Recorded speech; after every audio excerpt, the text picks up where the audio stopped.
do the right thing. Not talking about a black or white thing, because that will cause conflict to make this thing legit. But your definition of legit and legitimate is confusion. Now the redhead one has said to make things clearer. Hello, everybody, and welcome back to the Podcast Boys. I'm one of your hosts, Connor Nielsen, and joining me as always is my co-host, the Comics Kid 2099. How are you doing today, Comics Kid? I'm doing very well, Connor. How about you? I'm doing all right. Day off, so that's always good. Me too. I always enjoy those. So today we are continuing our Not Twin Peaks discussions, where we talk about movies and TV shows which alumni from Twin Peaks, the TV show and or the movie, appeared in outside of Twin Peaks.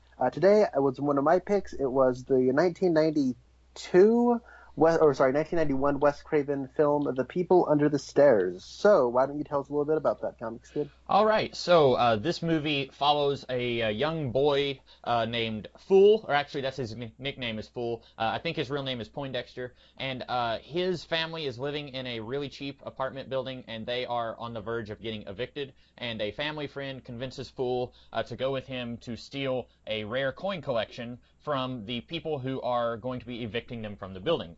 And then things pretty much escalate out of control very quickly, very early in the movie. Fool and the family friend Leroy, played by Ving Rhames. Is it Rhymes or Rames? Anyway, it's a guy, he was in the... Rames. He was in the Dawn of the Dead remake. I had no idea that he was acting this soon in movies, but... oh, really? He was in the first Mission Impossible movie. Oh, okay. Yeah, that was him. It's been so long since I've seen the first Mission Impossible. Like, I was a kid when I saw it. But anyway, so yeah, they break into the house, and then things are not what they anticipated that they would be whenever they get into the house. And I guess we can talk a little bit more about that when we get into it. But it's a horror movie, but it's not your typical horror movie. I guess you could say it's kind of like a haunted house movie, sort of, except there's not really anything paranormal about the plot. But Connor, what did you think of this movie? I'd never seen this movie before watching this. I think you hadn't seen it either. I don't think you'd even heard of it until I brought it up last week. No, I hadn't. This is something I've always been aware of. Like, I've always, even back going as far back as elementary school, I'd hear people reference The People Under the Stairs. And I just heard the title and thought it was, a really weird name for a horror movie. Like, is the name The People Under the Stairs supposed to scare me? Because it just sounds silly. Mm-hmm. So having watched it now, I thought this movie was kind of awesome. Mm-hmm. I was surprised at how entertained I was. Wes Craven is really good at building situations and building them up and wringing a lot of tension out of them.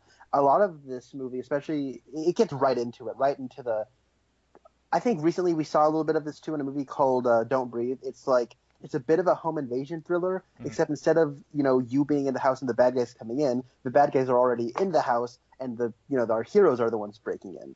And so they do a good job of not making us sympathetic to the villains at all. They're kind of cartoon characters, and I think this movie gets away with that. We should say that the bad guys, I'm sorry, I can't remember if you mentioned this, they're played by Everett McGill and Wendy Robbie. I did not mention that, but yeah.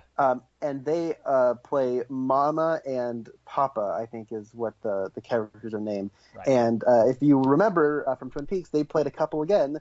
They played Big Ed and Nadine Hurley. It's weird seeing Wendy Robbie without an eye patch, I will say that. Mm-hmm. And I think that in the final act, it goes on for a little too long. I think that there's a lot of, oh, whoa, someone's falling down. Now someone's got a knife. Now they don't have a knife. Now there's people under the stairs.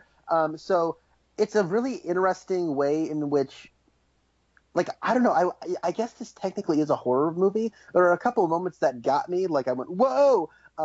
But there's also there's a good dose of slapstick comedy in here, and a lot of, really great one-liners and fist pump moments. So I quite enjoyed this. I don't know if I would call this, I don't know. I'll probably watch this movie again. Oh my God, guys. If Rasco comes to visit me again, I'll say, dude, have you seen People Under the Stairs? Let's watch it. And, I'll probably invite people over every October or something, have a screening of People Under the Stairs. But I wouldn't put this on my top 10 favorite horror movies ever. Not the top, best horror movies of the 90s.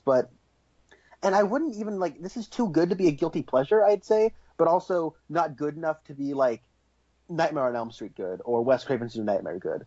So I don't know. I guess this is probably falling more under favorites category than it is best, or objectively good. But I'm glad I watched it, and I'll probably watch it again. Ving Rhames is hilarious in this movie. Mm-hmm. What did you think of this movie, Comics Kid? This is probably my favorite thing that we have talked about on this podcast. Oh my God, dude! I Awesome. loved this movie, and I don't know, like I'm wondering, and I'm gonna suggest something about why you wouldn't call it like one of your like a good horror movie or like a top 10. I'm wondering if it's because like you've seen all of the Nightmare on Elm Street movies, right? I've seen the first one and New Nightmare. Okay, and I knew you had reviewed New Nightmare. So like the first one, would you say that's like a classic? I would. Okay.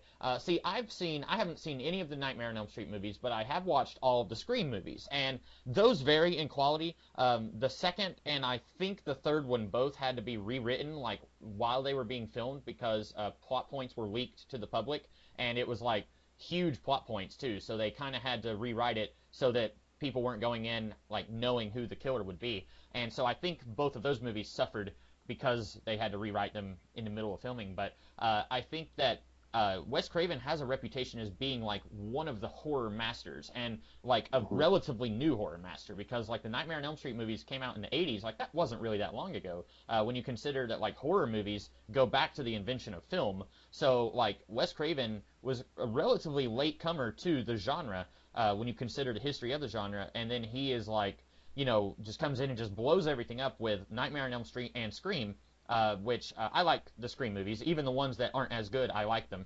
But I think that this movie maybe suffers because it's not Scream or Nightmare on Elm Street. I like this a lot, and like I said last week, and like what you mentioned, I had never heard of it before, and I think that's part of it, is that it kind of falls under the radar because it isn't one of those other two franchises, and because it's not a franchise. Like, if Scream had just been one movie, people probably wouldn't be as familiar with it. And, you know, now it's a TV show, too. I don't know if that TV show's still going on.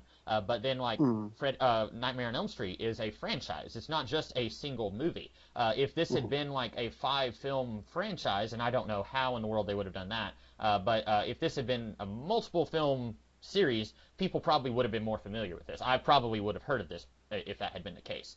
But I really like this movie. I agree with you. There's a lot of really hilarious one-liners, and not necessarily like some slapstick. Like there's a few times where Everett McGill's character gets hit by something, and he's definitely acting like a cartoon character, like Bugs Bunny or something getting hit. There's the part with the dog sliding down the shaft and then it comes out the oven. Yeah, and when he gets hit with the toilet tank lid, that was good. And then like when Roach throws something at him with a slingshot. But then also there's like the moment where Fool is fighting the dog, and then he says, "What are they feeding you?" And then immediately the dog spits out Spencer's ring. And that was amazing. Yeah, and the Fool just like looks down at it. It's like, oh, and like that's not really it's not an audio like one-liner or anything, but it's kind of played in the same way. Yeah, it had a lot of fist bump moments. This movie is like equally funny and at times scary. There are times where I was laughing myself silly, and then at times I was like, okay, this is a genuinely scary moment. Or if not, like, scary, it's at least meant to be serious. And I think it plays between those two levels very well. I loved Ving Rhames in this. Like I said, I was really only familiar with him.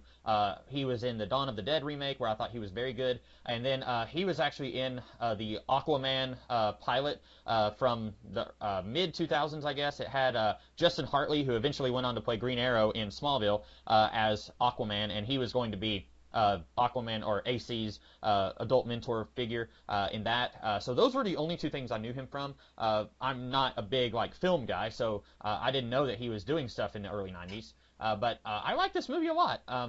I thought it was very enjoyable, and I'm not a big horror guy either. I think you're probably more of a horror guy than I am. So since I don't know that many horror movies, I would say this is probably in my top 10 horror films. Yeah, like, I guess, like, while you were talking, I was, like, kind of siphoning it in my mind of, like, okay, how I would describe this movie. I would buy this movie.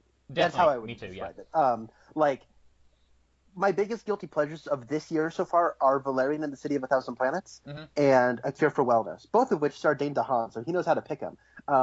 But I'll see, like, A Cure for Wellness at Best Buy, and I'll look at it and I'll be like, ooh, I like that movie. It's not very good, but I do really like it.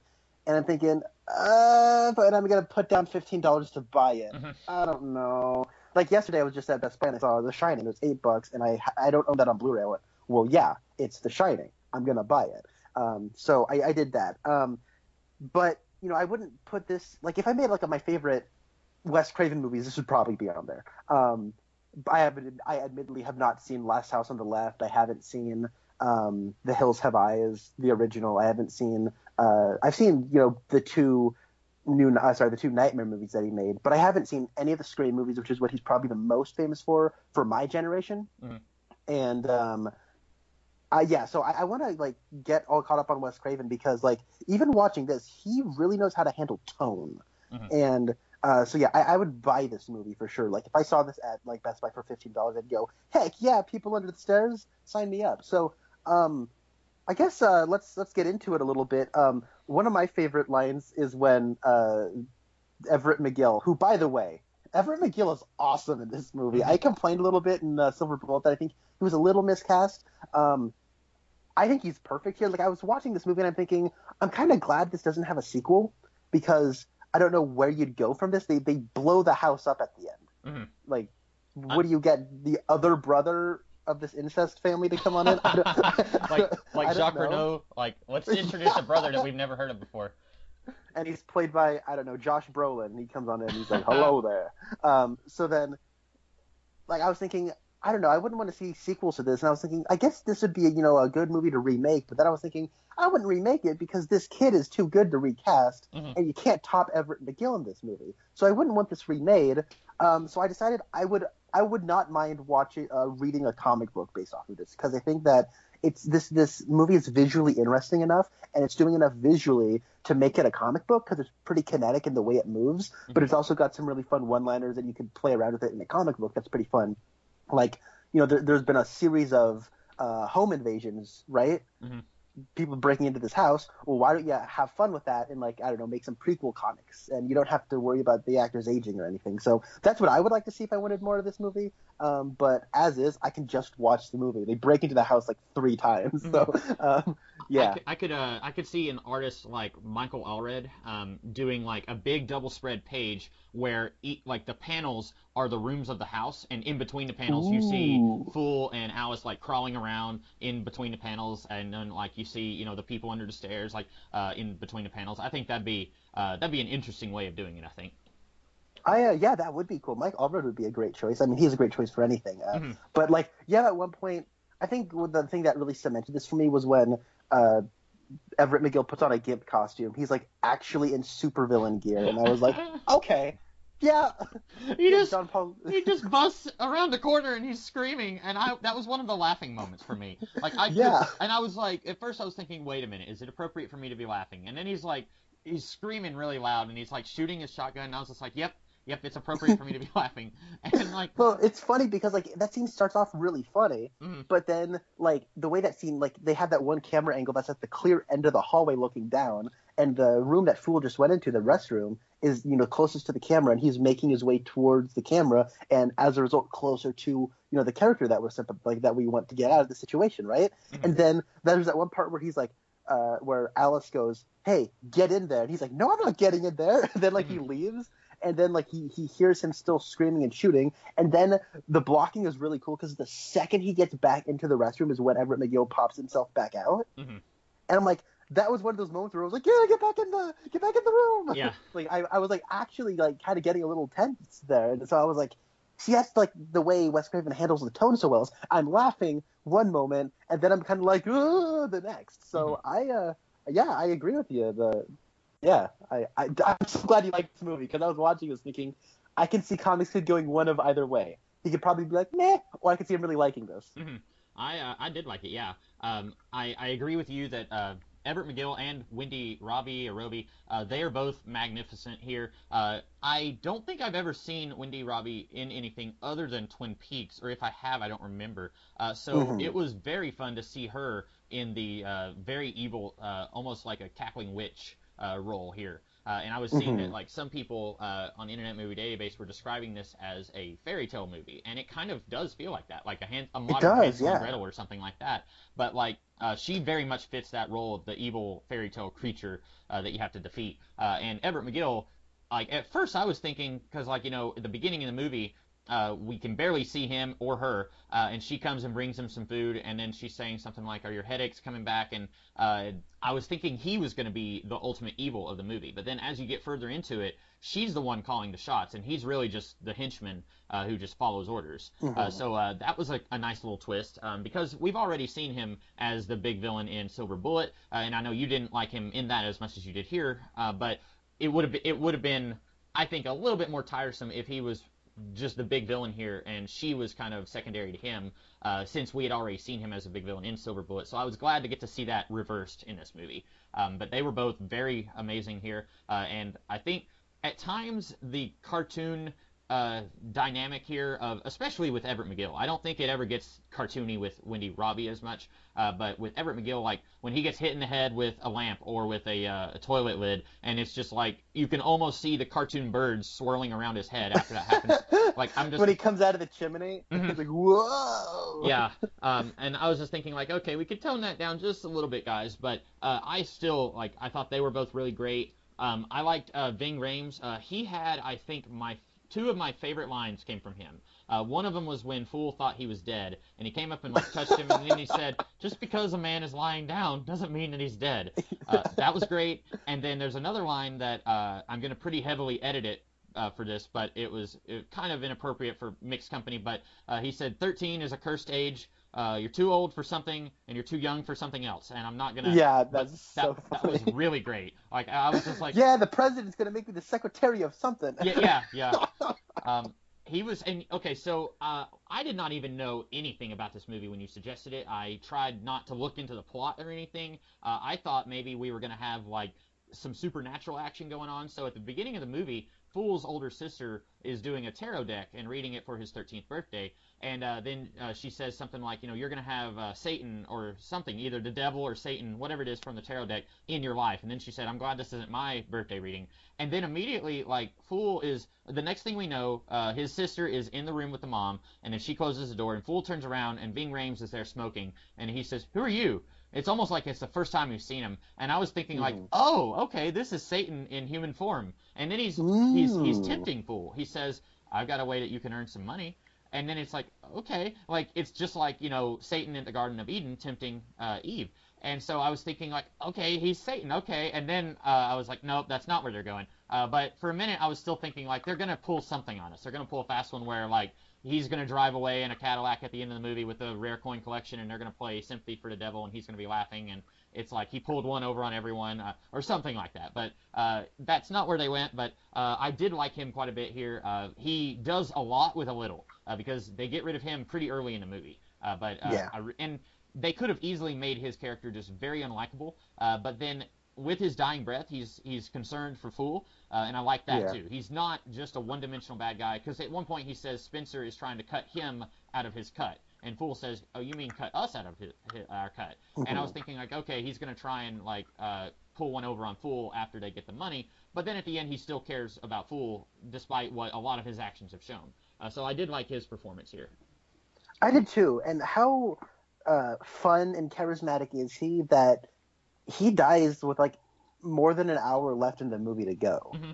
And once he's gone, once the credits start rolling, you're like, yeah, Ving Rhames was really good in it. You still remember him. What I really liked about that character was early on, he's everyone's frustrated. They're all angry about the housing situation, and this fits well into Wes Craven's, in a lot of his movies, he'll deal with stuff like income inequality and social issues and racism and all that sort of stuff. Mm-hmm. And this kind of fits in nicely into his catalog. So you have Ving Rhames, and he seems fed up with his situation, right? And he sees this family situation, and there's that part where he kind of he's a rough guy, right? Mm-hmm. But there's still that part where his sister, I think her name's Ruby, kind of pushes on him, and it's it would have been very easy for him to smack her and say, no, we're gonna go and do this, but he doesn't. He says, hey, don't touch me. Mm-hmm. And it's hey, that's kind of I don't know, it's a humanizing element, right? He's more complicated than, say, Everett McGill or Wendy Robbie in this movie. He's a lot, he's got more going on beneath him, and I can read that from his performance and his actions and the way he kind of behaves more well-mannered when he is directly talking with Fool's older sister. Mm-hmm. And I also Yeah, when that part where he's just lying down, I went, okay, he's dead. And then when they kind of tricked me out, I let out a very big laugh. That was very funny. I also like his costume. Like, he's got a funny hat on and he's got a jacket on. Mhm. Yeah. Yeah, it looks very unlike anything he usually wears when I see him in trailers or in like promotional stuff. Um, Hmm. I was thinking that the guy Roach, who he lives inside the house, but he's not, air quotes, one of the people under the stairs. He's in the walls. Right, he's within the walls, and the whole time I was thinking I've seen this guy in something. He looks so familiar, and I was thinking maybe this is the guy. I know you haven't seen it, but I was thinking maybe he's in Escape from New York. There's this really strange looking guy in Escape from New York. He's one of the first people in New York that we actually see, and I thought he kind of has this very peculiar, bizarre look about him that kind of reminds me of that guy. But it wasn't him, because this was that guy's, the guy who played Roach. This was his first movie, I believe. But then Oh, really? I looked him up, and he was in Lost. He was a very minor character named Neil, also known as Frogurt. But I can remember him now, but I was thinking, like, he looks like somebody that I've seen in something. Like, I'm surprised he was never cast as, like, some kind of horror movie monster. Like, Yeah, I look at him and I'm with you. I could have sworn I've seen him. and, He's in an episode of It's Always Sunny in Philadelphia, oh, okay. which is a show I really like. He plays one of the McPoyles. That's good casting. They're an inbred Hick family. Oh, okay. So I'm gonna be looking through it now. He was on an episode of the Constantine TV show that I never watched. Mhm. So I guess it sounds insulting when I say, like, he could be a horror movie monster, but it's mostly his smile. Like, I'm looking at these pictures when he's got a normal smile on, like, he looks like a normal human being. But like in this movie, it's almost like they gave him like false teeth or something, where he looks creepier. He looks like a young version of the Joker almost. he does, yeah. But I was thinking, oh, he played the not Joker from Gotham, but no, that's a very different person. He in the same way that Ving Rhames really just takes over in such a small part in the movie. I think Roach does too, and Roach doesn't have any dialogue, but he does a lot with very little. I agree. Yeah, no, when he first showed up, I went, okay, this is the character that kind of undoes it. He's the character he's like, I don't know, he'll be like a lesser Jar Jar Binks of sorts. And then I watched it and went, no, Roach is awesome. I like this guy. He apparently that character was written to be either a boy or a girl, and apparently Hilary Swank was either wanted for the role or tried out for the role. I don't remember which one, but Interesting. I thought that would have been weird, but especially since like they make a big point out of like they kidnapped all of these children, and then when all of these children disappointed Mama and Papa in some way, they were thrown into the dungeon underneath the house, and Alice is, I guess, the air quotes the most perfect one. She's clean. She hasn't done anything yet to disappoint them, and so I feel like they would have had to have weirded up Hilary Swank in some way, like make her act really, I don't know, not villainous, but creepy. Make her act really creepy so that she can be worthy of being one of the people that was thrown under the house, if you will. But anyway, and I feel like it's one of those things where Mama and Papa are probably more forgiving of a girl than they are a guy. Like if they kidnap a boy, it's like they're instantly thinking like, okay, he's up to no good because he's a boy, and so like if he does anything, we put him in the dungeon. And then with a girl, they'd be a little bit more complicated to that. I don't know, maybe I don't know what I'm trying to say. What do you think? I mean, Hilary Swank, her big role was in a movie called Boys Don't Cry, where, spoiler alert, she plays a girl. like the character everyone thinks is a boy, but it's really Hilary Swank, and it's not Hilary Swank playing a boy, it's Hilary Swank playing a girl who is now like transgender or something, but is not undergone the I don't know. You know what? I'll remove my foot from my mouth. I don't know the proper terminology of all that stuff, but I think you understand what I'm trying to get at. So I don't know. Hilary Swank's got those big eyes, and I mean, you can really do anything with makeup. And it's not like I'm looking at Sean Whalens, who's the actor, and it's not like they had to do a whole lot to him. And I mean, he's got a big eyes and a very big smile, and Hilary Swank, she has those big glamorous eyes, and she has a big bright smile. I think she could have done it.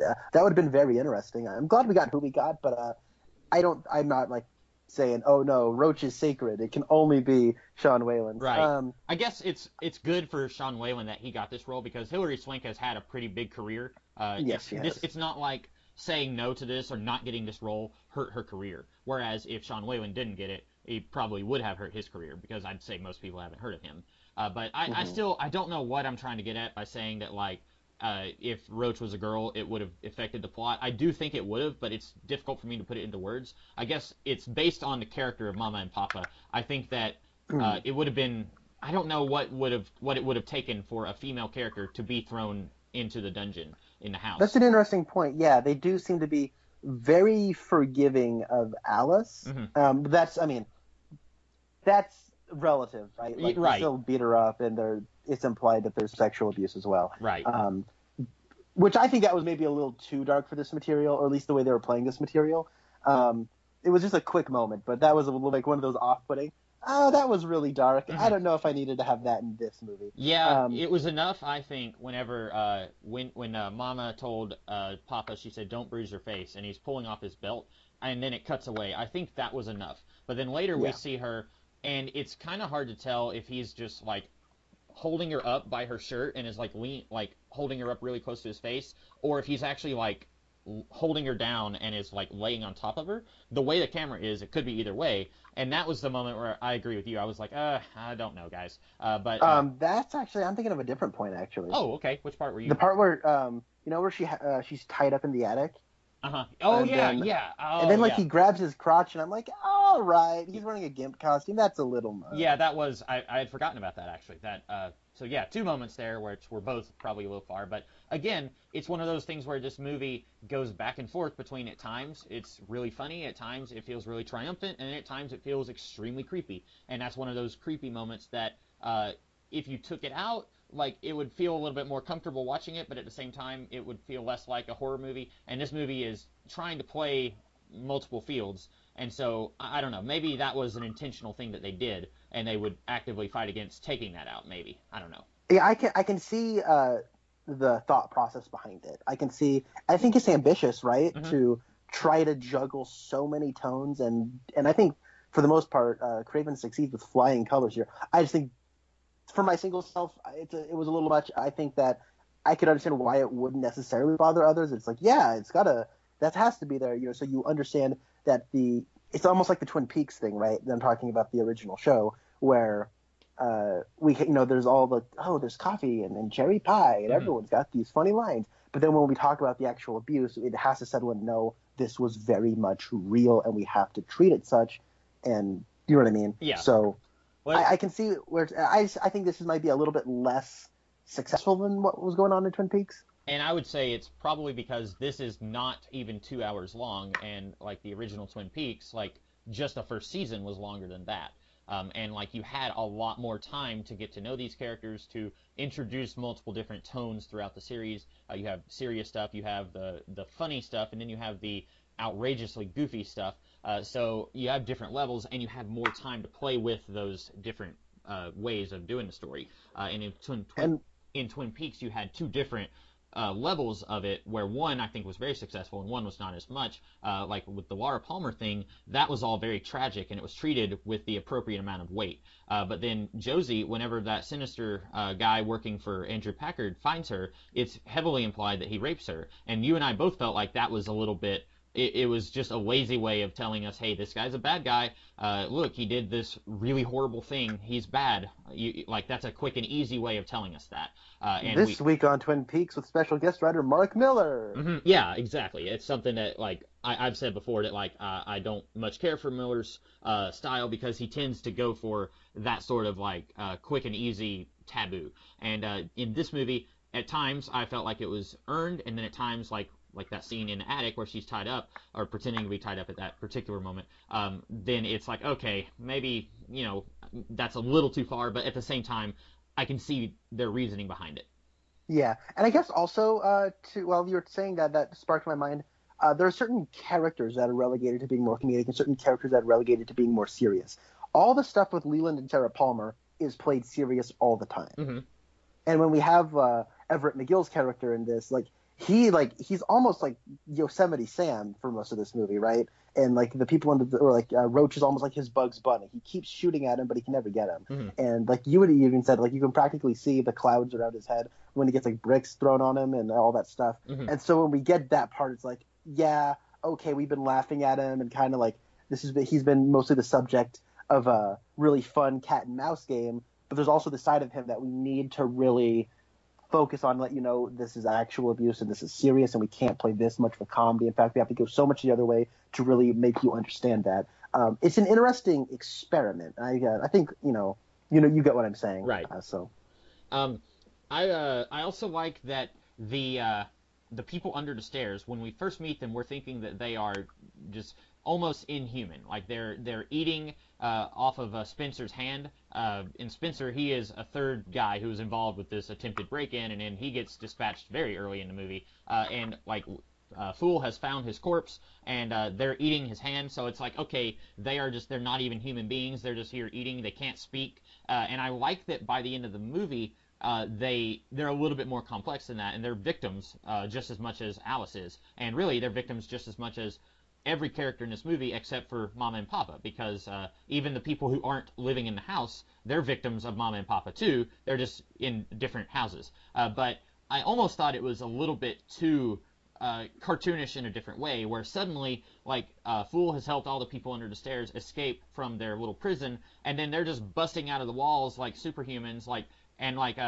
Mama has Alice down on the ground and is choking her, and then suddenly one of the people under the stairs like bursts up and grabs her hand, and he knows exactly where to grab, even though he's reaching through solid wood and in theory wouldn't know where to grab. I thought that was a little cartoonish and a little silly, but at the same time it had that right level of fist bump that you were talking about earlier. Like, even though logically I could poke all kinds of holes in that scene and say like, oh, this doesn't make any sense but emotionally it was very satisfying. Yeah, I think the climax of this movie goes on for too long. I agree, yeah. And so when they're kind of busting out, it's more of like a playing into thematic thing, like, okay, they've been liberated, now they're actually breaking out from underneath the stairs and everything. Mm-hmm. And it's like, that's one of those things where for this material, I was fine with it. I could understand where you're coming from, though. But that almost like plays out like a zombie movie, but we're rooting for the zombies. Oh, yeah. And I thought that was like the imagery really evokes like Night of the Living Dead, where all the zombies are breaking in from all directions, and like, but now we don't have any sympathy for the people being torn up. It's a very cool trick, I think. Also, Wendy Roby with that knife gives Piper Laurie a run for her money in terms of red-headed older women who are slashing knives at young girls and screaming. So I think that Wendy Robbie, I think she is a superior villain to Piper Laurie from Carrie. I might agree with you. She's awesome. Yeah, and I also will say I wasn't a huge fan of Piper Laurie in that movie. I think we talked about this when we talked about Carrie, but she saw it as a black comedy. She didn't see it as a horror movie, and I think that came through with her performance. But I think Wendy Robbie knows exactly what she's doing here.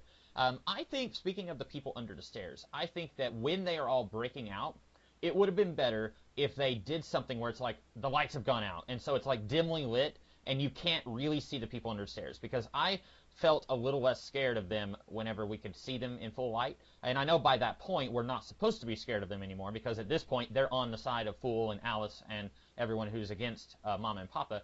But I felt like they looked like people in makeup at that point, and I know they are, but like earlier in the movie when we can't see them, there's something very terrifying about them. And even when Fool is talking to, I don't know his name, and I don't think he's ever mentioned. It's not Roach, but it's the one who kind of takes charge of the people under the stairs after Roach dies. Yeah.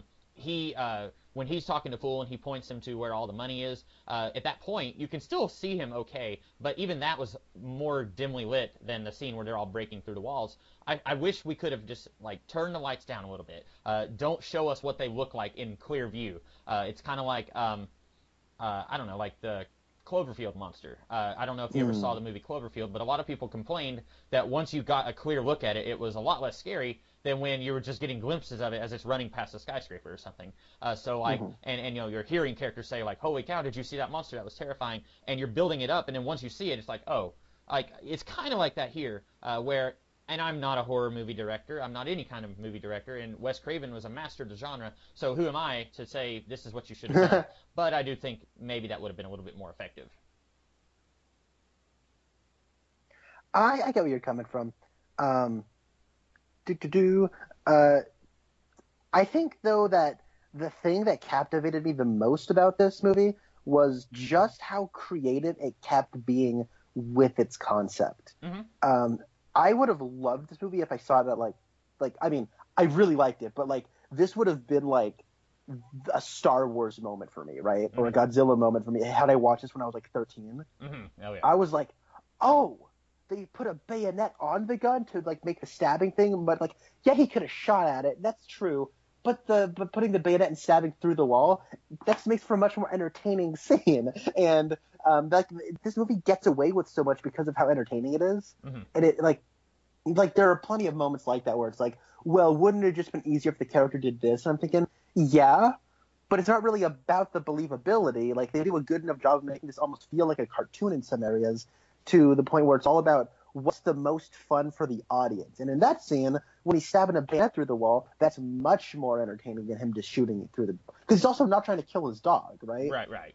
And so I also like. Then there's the all the little secret passageways around the house is really fun and clever. I really like how a certain like half of this house you cannot get out from the back half.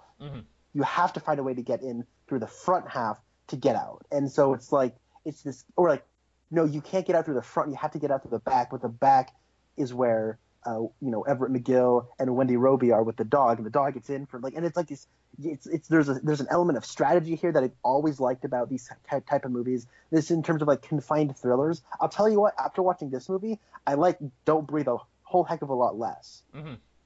Because like when I watch Don't Breathe, it's almost like, oh, like now that I'm thinking about Don't Breathe, I'm thinking, wow, whoever made that movie certainly liked the people under the stairs, all right. And I think that that movie like is too darn serious for its. I mean, okay, I like Don't Breathe plenty enough. Anyways, but in terms of this though, there's a lunacy and a madness about it. Like there's that part, like one of my favorite one-liners is where the dog's barking, and then Everett McGill opens it and goes, "Oh, shut the blank up," and then slams the door. It's so funny. So I think the creativity and the imagination on display here, like it's no wonder Wes Craven wanted to make this movie. Look how zippy and zany it is for so much of its runtime, and it also is smart as a situational thriller. In terms of like and so like I feel like I'm just kind of talking in circles, but I really like that aspect about it. And it's my favorite part of the movie. Yeah, I agree. One thing I liked about it was that, you mentioned that he breaks into the house like 3 times, and I like that he gets out just at the right moment, because when he and Leroy break in, I was like looking at my watch like, that's really early in the movie. Like, are they going to be stuck in the house for the whole movie? And then he gets out, but then Alice is still inside. And then he goes and he has an emotional climax with his family situation, but then there's still a new emotional climax that he's going to have to go through. And what I like about that is a lot of times people will say like, oh, you're in a horror movie, why don't you just like lock the door? Why don't you just run out the house or call the police? Do this and that. Well, Fool does that here. He actually calls the police. He doesn't just say, I'm going to go back in and rescue her. He thinks maybe it would be better if I call the police and let them handle this. And, of course, that doesn't work. And also, one of the policemen, you probably don't care, but he was in the TV show Angel. He played Detective Lockley's father. He was the one who he was in the room and said, I thought you guys didn't have any kids. And then they were telling him that their daughter had passed away. But I think he's just in like a minute of this movie. But I like that Fool is trying to act logically, and then that doesn't work, so then he has to take matters into his own hands. And he's forward-thinking enough to realize, even though he's called the cops, he's probably going to have to go there and check it out, because when the last cop leaves, Fool is already in the house. And you hear Mama say, like, well, the back door was open the whole time. I wasn't able to keep an eye on it. Maybe someone got out. And what really has happened is someone got in. And that's another one where you could look at it and say, well, how did Fool get in without any of the cops seeing him? But, I'm willing to let that slide. I thought that was really good. It's your character taking a proactive stance. You don't see that often enough. Sometimes your character doesn't do something where you're just like, just do this. Just, kick him. Just run away. Like, I like that Fool isn't a fool. Like, I really like that he's smart. And at one point his sister even says, you're not a fool because you're stupid. You're a fool because you're still learning. And it's kind of like a lot of people think that if you call someone ignorant, that's an insult. But really, ignorant just means you don't know something. Like I'm incredibly ignorant about like sports. I don't know anything about sports. If you told me that the tight end is throwing something to the quarterback, I wouldn't know what that means. And I'm ignorant about sports. So like Fool is ignorant about a lot of life stuff, but then he's learning throughout this movie. And like I said earlier, it's a modern fairy tale because in some fairy tales it involves a youth growing up and becoming a man or a woman. Yeah, I also there's another one of those moments like you talk about like him calling the police. Like you're right. Like I'm so accustomed to horror movies with them just sneaking back in. Mm-hmm. It's like the kid would probably like okay. I would have perfectly found it believable if he's like, oh, none of the cops will believe me. I got to break in myself. I'd have been like, yeah, okay, it's a movie. I get that. You know what I mean? We got to save time here. But he does do that. I went, yeah, you're right. He is like a pretty smart character, but he's also a kid. And I like that part where like he goes under the stairs or he goes down into the cellar and he goes, nope, I ain't no fool. He runs back. He's like, I'm not. But then like he gets back to the top of the stairs. He's like, then like he remembers something that Ving Rhames told him, which is, "Are you too chicken to do something?" Right. And then he's like, and like I remember being a kid and like thinking of like something that like an adult would say to me, like, "No, I want to impress the adult." Mm-hmm. And so that's a very believable situation. And so then he goes back down, and it's a quick little character moment that any other director might have cut. Yeah.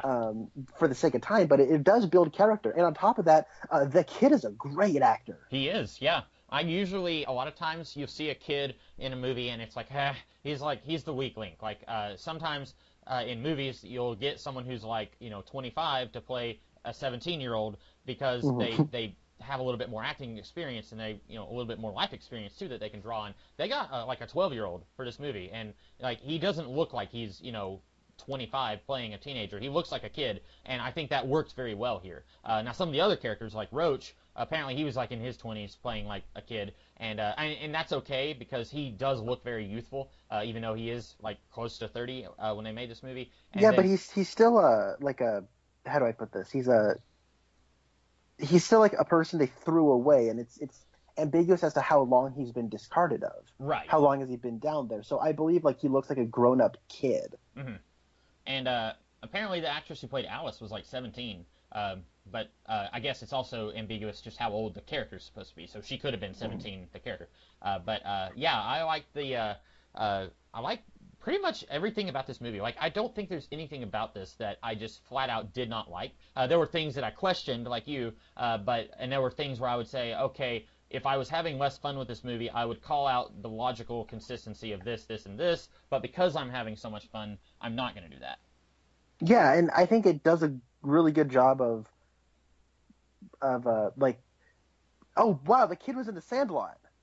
See, I saw that, and this is probably where I have to tear off a corner of some card, but I've seen The Sandlot, but I've only seen it one time, and it was a long time ago, so I don't really remember much about The Sandlot.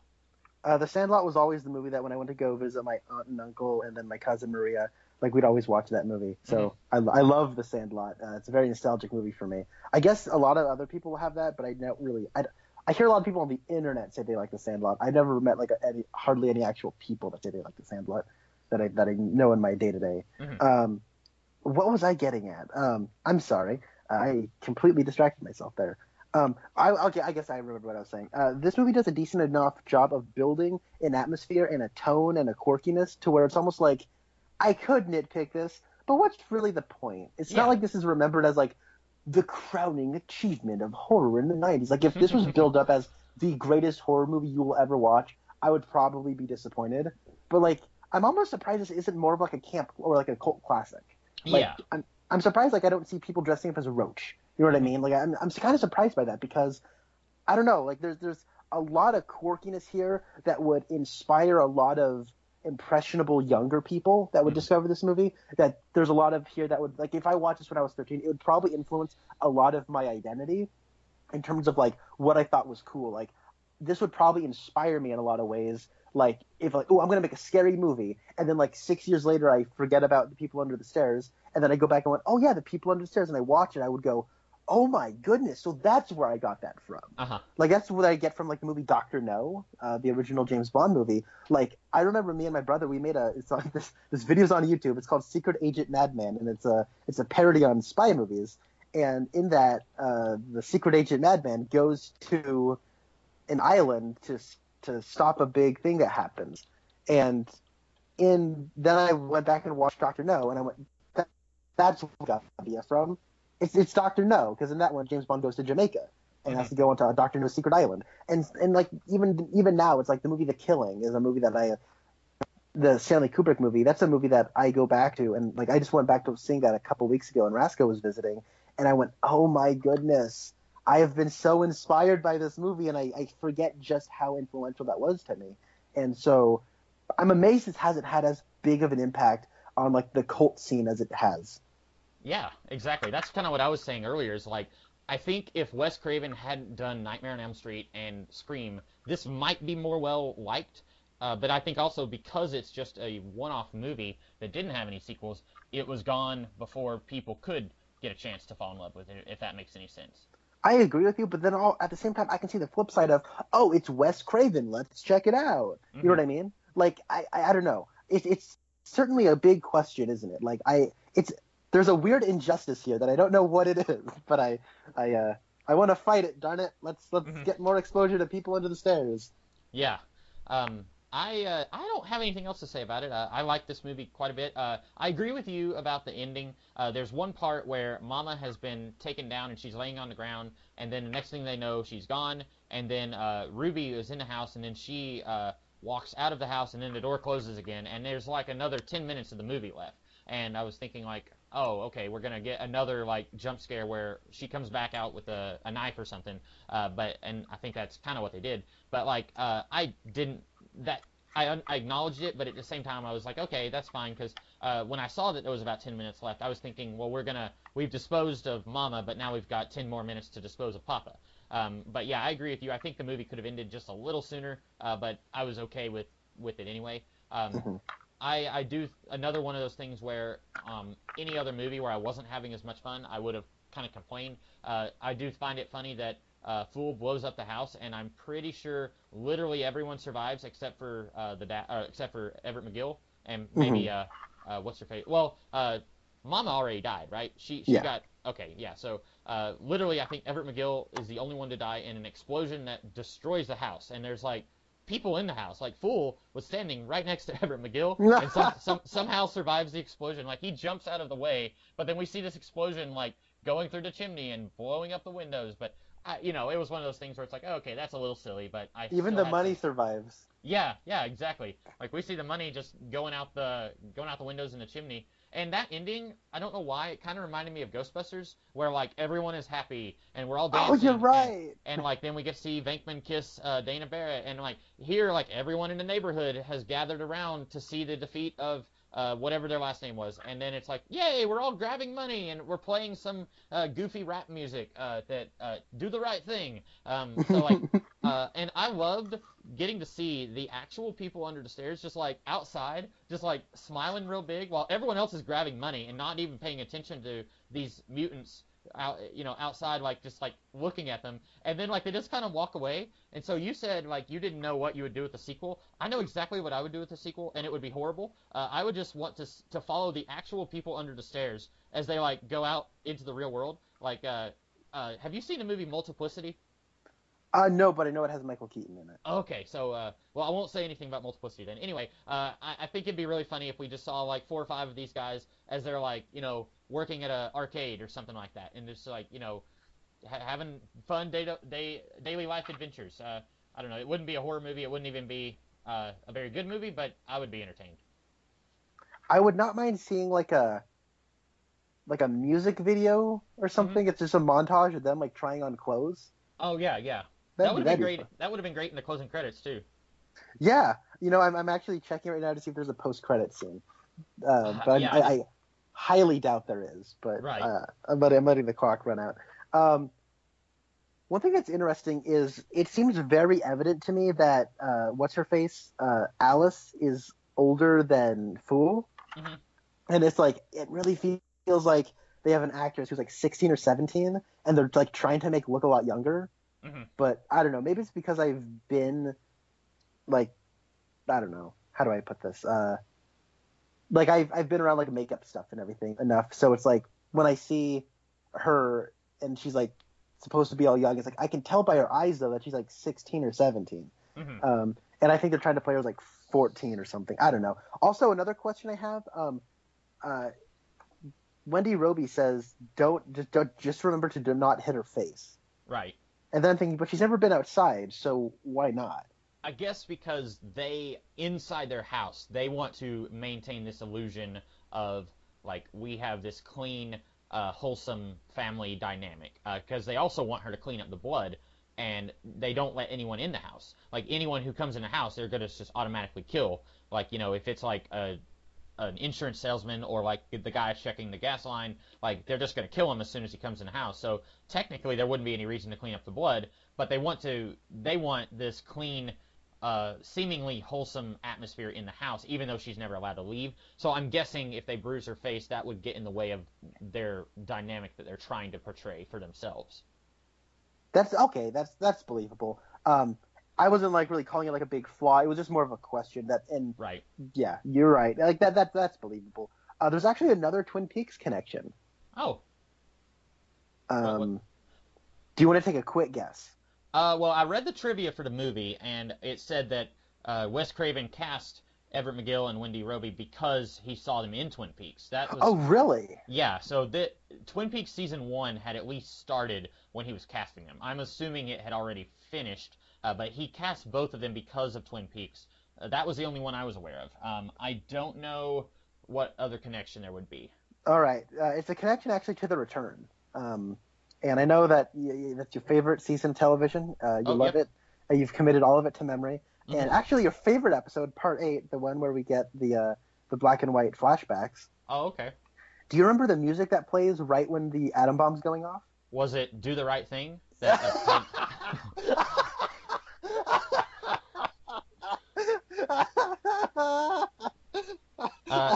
I don't remember. That was too, like, I think I might have laughed at it more than I should have. Oh, no, that's fine. I do not remember, sorry. It is a piece called Threnody to the Victims of Hiroshima for 52 strings instruments.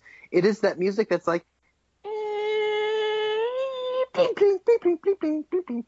It's like a pizzicato arrangement, and it's like the screeching violins, and it's like there's not even really a melody to it. It's just really freaky sounding. Mm-hmm. And they play that in here like 2 or 3 times, and I was listening to it. That has got to be that song or that piece of music that's playing during that whole nuke sequence from Part 8 of Twin Peaks. And then now that I'm in the credits, it says right there, and I'm thinking, awesome, I was right.